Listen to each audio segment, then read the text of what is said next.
One small step for man, a giant leap for Finch Weinberg. Hello. We have Caleb Landry Jones as Jeff. He had to wear these huge stilts, all this other CGI-friendly stuff. We use mocap, a Moven suit, which is a suit that records all of your movements. There's a handoff between the legacy puppeteers who are starting the evolution of the artificial intelligence, and then visual effects takes over by having a bunch of animators and Caleb as an actor evolving the artificial intelligence. So Legacy, they've built a robot that's the most complex robot they've ever built. There was an enormous amount of parts that were created for these puppets. Jeff was really very different from other robots that we've done in the past. It was, let's bring him and ground him in the real world. So his head is the top of a welding gas tank. A lot of his body parts, it's all chipped. There's a lot of different textures. It was very important that we actually had a physical robot on set. Once Jeff becomes a fully formed robot, Caleb then takes over. It was good to make sure that before you had Jeff become a fully CG character, that you introduce a character to the audience that is grounded in reality and in the real world. When I saw it recently, I didn't remember Caleb in costume. I was just seeing Jeff as Jeff. A testament, I think, to how fluid Caleb was inside all of that. You can't really get the nuances of what happens on set if it was just a CG thing that worked perfectly every single time.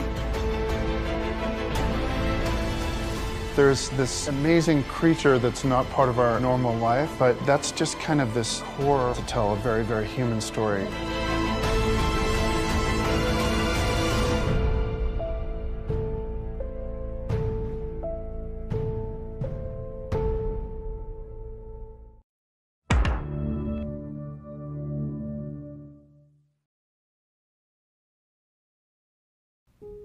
Halo semuanya, kembali lagi bersama saya Milia dalam resensi film, tempat pembahasan, penilaian sekaligus review sebuah film.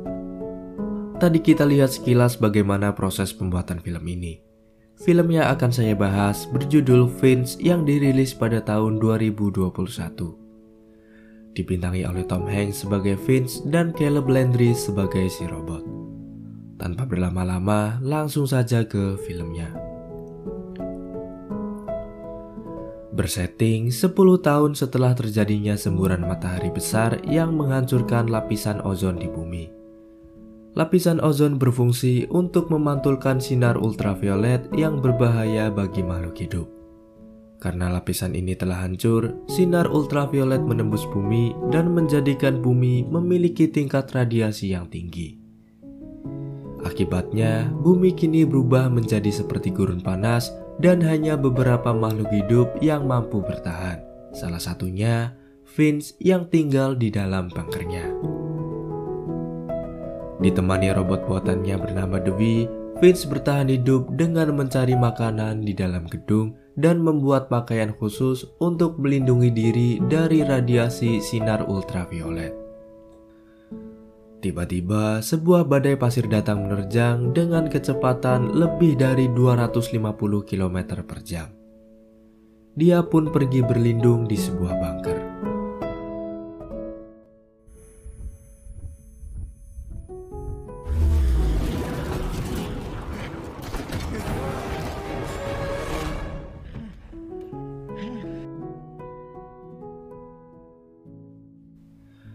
Setelah membersihkan diri, Finch kemudian masuk ke dalam bunker. Karena usianya yang renta dan terlalu banyak terkena paparan radiasi, dia pun mulai sakit-sakitan. Di sana dia hidup bersama dengan seekor anjing peliharaannya yang dipungut dari sebuah gedung kosong. Dia berencana untuk pergi dari bunker itu, karena tempat itu nggak lama lagi akan diterjang badai pasir selama 40 hari lamanya. Finch sadar bahwa umurnya udah gak lama lagi. Cepat atau lambat, dia akan mati. Untuk itu, dia membuat sebuah robot yang akan menggantikan perannya dalam melindungi dan merawat anjingnya. Finch mengumpulkan beberapa buku, kemudian di-scan dan diubah menjadi data digital. Data ini kemudian disimpan ke dalam sebuah chip dan ditanamkan di kepala robot itu. Chip ini berfungsi seperti otak manusia untuk menggerakkan anggota tubuh, berpikir, dan memahami perasaan manusia. Finch Weinberg.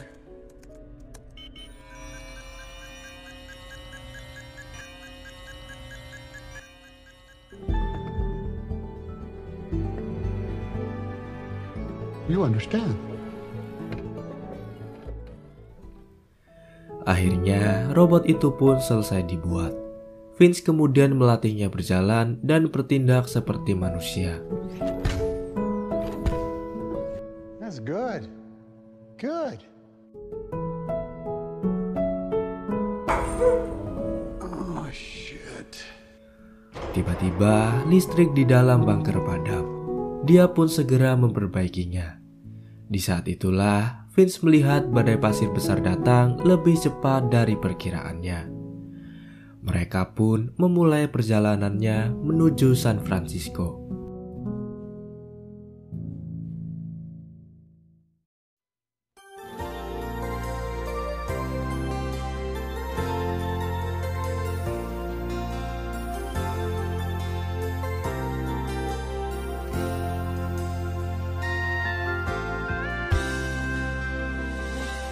Di sini, di batas kota ini, ingin ku tuliskan surat untukmu, biar engkau mengerti perjalanan hidupku.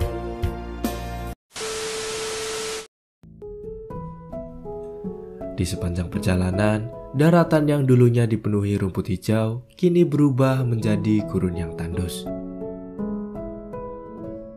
Mereka pun menyempatkan diri mampir ke sebuah gedung bekas bioskop untuk mencari makanan.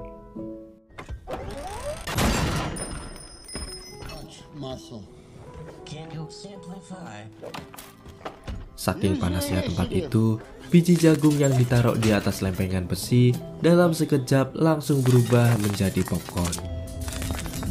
Tiba-tiba, badai pasir itu sudah ada di belakang mereka persis. Mereka pun melanjutkan perjalanan. Karena badai itu bergerak lebih cepat dari mobil mereka, Finch memutuskan untuk berlindung dengan mengaitkan mobil mereka ke sebuah pasak supaya mobilnya tidak terbawa badai. Make sure there is no slack. No slack. You can do this. You should return to the recreational.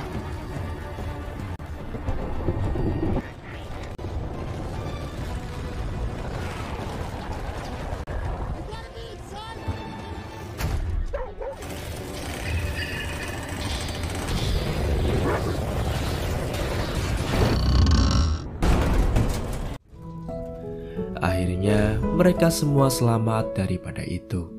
Tapi mobilnya mengalami pecah ban dan gak bawa dongkrak buat ganti ban mobil. Robot itu kemudian berinisiatif untuk menjadi dongkrak.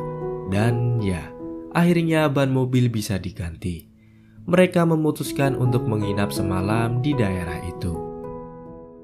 Robot itu terlihat seperti anak kecil dengan rasa ingin tahu yang besar. Sampai akhirnya robot itu meminta sebuah nama untuknya. Robot itu mengusulkan sebuah nama untuknya, yaitu Jeff.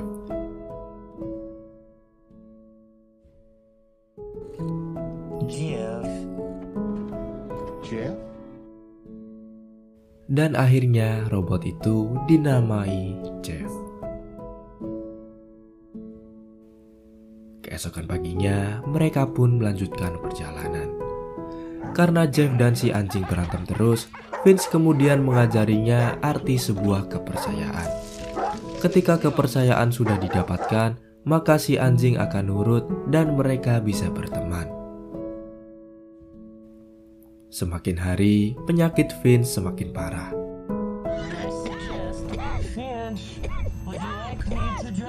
Mereka pun memutuskan untuk beristirahat sejenak di sebuah bekas restoran kosong.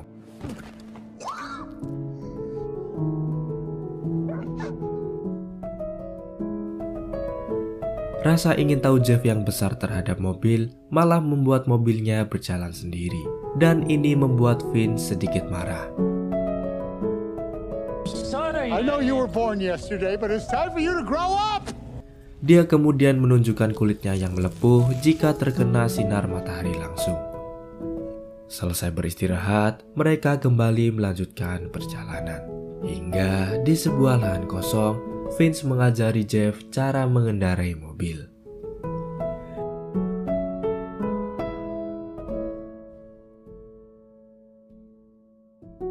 Malam pun tiba. Jeff kemudian bertanya, kalau siang hari kulit manusia bisa melepuh, kenapa nggak lanjutin perjalanan pas malam hari? Vince kemudian menjelaskan bahwa debu, kabut, suhu panas, sinar radiasi masih bisa diprediksi. Tapi ada hal yang nggak bisa diprediksi, yaitu manusia. Bukan mereka saja yang selamat dari bencana ini. Masih ada banyak orang lain di luar sana yang senasib dengan Vince. Orang-orang yang lapar biasanya bergerak di malam hari untuk mencari makanan. Bisa saja mereka bertemu dengan orang itu, dan makanan mereka dicuri, kendaraan mereka dicuri, atau hal yang paling mengerikan, bisa saja mereka dibunuh. Jeff kemudian terdiam mendengar jawaban itu. Keesokan paginya, penyakit Vince kambuh lagi. Dan akhirnya Jeff yang mengendari mobil sampai ke sebuah gedung. Jeff bersama Robert Dewey kemudian mulai mencari makanan dan barang-barang yang mungkin bisa digunakan.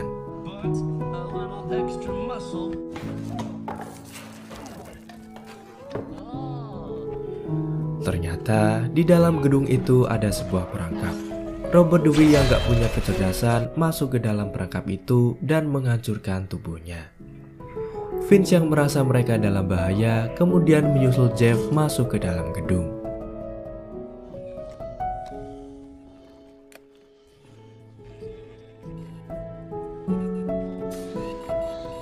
I'm sorry, Dewey.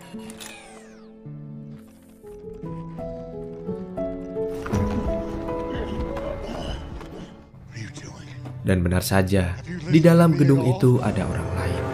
Mereka pun bergegas pergi dari tempat itu.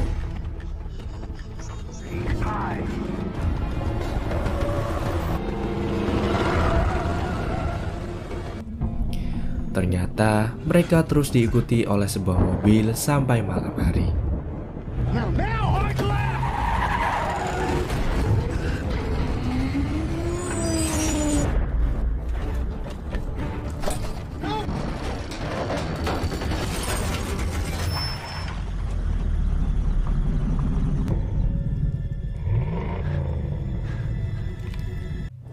Untungnya, mereka berhasil selamat dengan bersembunyi di bawah jembatan.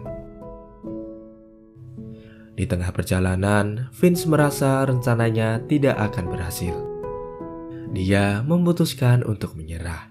Perjalanan panjang yang sudah dilaluinya terasa sia-sia. Vince terlalu tua untuk melakukan ini semua. Vince kemudian bercerita tentang bagaimana dia bisa selamat dan bertahan hidup. Sampai suatu waktu, ketika dia sedang mencari makanan, di sebuah tas kecil, Vince menemukan seekor anak anjing. Dia kemudian merawatnya sampai besar, yang kini selalu menemaninya setiap saat. Anjing adalah satu-satunya yang bisa dia percaya. Manusia kini berubah menjadi makhluk yang ganas, yang gak bisa dipercaya, dan bisa berkhianat kapanpun dan dimanapun. Untuk itu, Vince memilih hidup bersama anjingnya daripada bergabung dengan manusia lain yang masih hidup. Keesokan paginya, secara diam-diam, Jeff mengendarai mobil ke arah tujuan mereka, yaitu jembatan Golden Gate yang ada di San Francisco.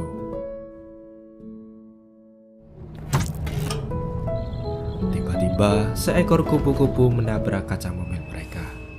Ternyata, kini mereka sudah berada di daerah yang sinar mataharinya aman bagi kulit manusia. Tumbuhan juga mulai terlihat tumbuh sedikit demi sedikit.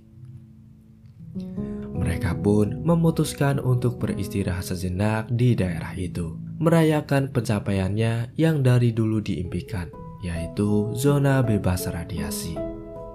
Vince kemudian mengajari Jeff tentang arti sebuah kepercayaan. Dia berharap anjingnya bisa percaya kepada Jeff, karena Jeff lah yang nantinya akan menggantikan peran Vince dalam merawat dan melindungi si anjing.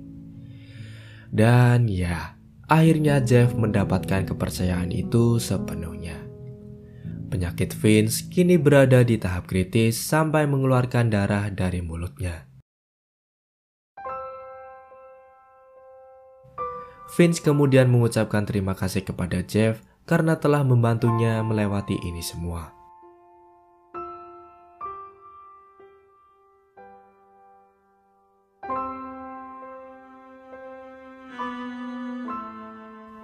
Ternyata itu sebuah salam perpisahan untuk terakhir kalinya.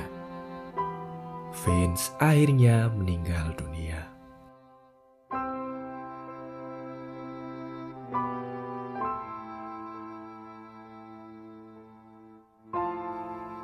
Setelah kematian Vince, Jeff merasa ada yang hilang dari hidupnya. Walaupun dia hanya sebuah robot, tapi dia punya perasaan seperti manusia. Keesokan paginya, Jeff melanjutkan perjalanan menuju jembatan Golden Gate.